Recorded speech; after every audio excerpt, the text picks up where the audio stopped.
خوش آمدید دوستو، آج کے پروگرام میں ہم چین میں صاف توانائی کے اضافے کی وجہ سے کاربن ڈائی آکسائیڈ کے اخراج میں ہونے والی کمی پر بات کریں گے۔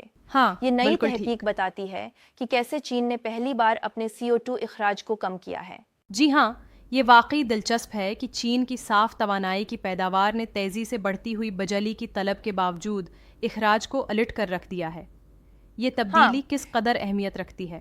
دیکھیں، اصل میں چین کی پہلی سہ ماہی 2025 میں اخراج میں 1.6% کمی آئی اور پچھلے 12 مہینوں میں 1% کی کمی دیکھی جی ہاں، یہ صاف توانائی جیسے کہ ہوا، شمسی اور نیوکلیئر پاور کی ترقی کی بدولت ممکن ہوا ہے۔ اور یہ کمی صرف عارضی گراوٹ نہیں تھی، بلکہ ڈیٹا کے مطابق اب مسلسل 1 سال سے زائد عرصے سے اخراج یا تو مستحکم ہیں یا کم ہو رہے ہیں۔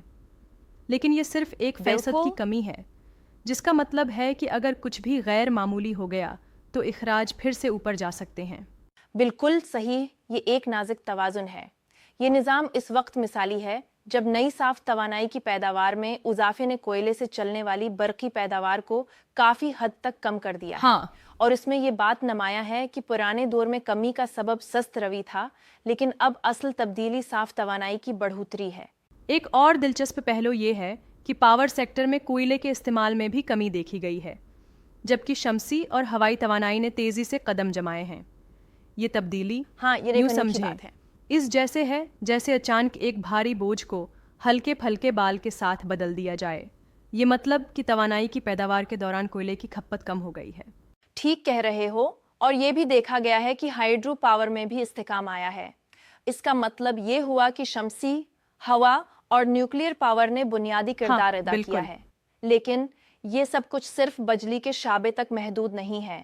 جی ہاں، دوسرے شعبوں جیسے اسٹیل، سیمنٹ اور کیمیکلز کا بھی بڑا حصہ ہے۔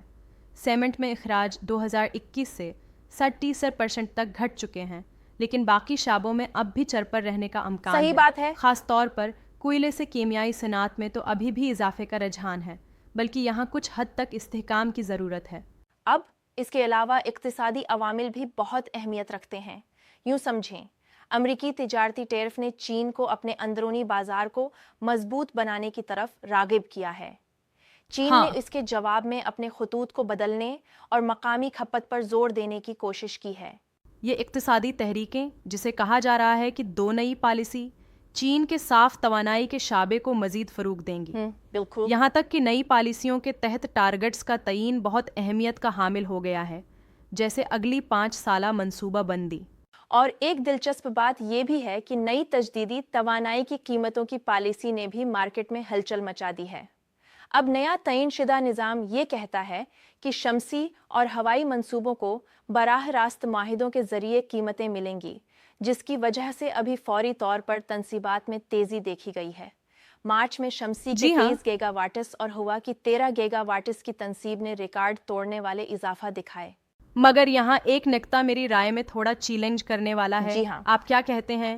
میرا کہنا ہے کہ اگرچہ یہ رجحان موجودہ دور کے لیے بہت پرامید کن ہے، لیکن اگر قیمتوں کی پالیسی کے نفاذ میں کوئی خلا رہ گیا تو اس سے منڈی میں بہت زیادہ اتار چڑھاؤ آ سکتا ہے، کیونکہ پالیسی کی مقامی عملداری بھی ایک بڑا عنصر ہے۔ بالکل، اور یہ کہ چین کے حکومتی ہدف بھی اتنے واضح نہیں ہیں جتنے پہلے تھے۔ مثال کے طور پر 2030 کے کاربن انٹینسٹی کے ہدف۔ یہ ہدف کئی بار بدلتا رہا ہے، اور اب چاہے کہ ہم مختصر مدتی کمی دیکھیں تو مستقبل کے لیے حکمت عملی زیادہ اہم ہو جائے گی۔ ایک اور دلچسپ پہلو یہ ہے کہ اگر یہ تبدیلیاں برقرار رہیں تو چین کا پاور سیکٹر اخراج اوپر 4 دہائیوں کے دوران کم ہونے کا پہلا موقع ہوگا، اور یہ بات صاف توانائی کی اضافی نمو کی بدولت ہوئی ہے۔ لیکن میں یہ کہنا چاہوں گا کہ یہ نازک توازن ہے، کیونکہ اسٹریچرز کے مد نظر کچھ شعبے اب بھی ممکنہ افزائش کے امکان رکھتے ہیں۔ صحیح کہا، یہ نازکی پذیرائی، یعنی اگر چھوٹی سی تبدیلی بھی ہو تو اخراج دوبارہ بڑھ سکتے ہیں، خاص طور پر جب مجموعی معیشت میں تبدیلیاں آتی ہیں یا کسی بھی شعبے میں اچانک اضافہ دیکھنے کو ملتا ہے۔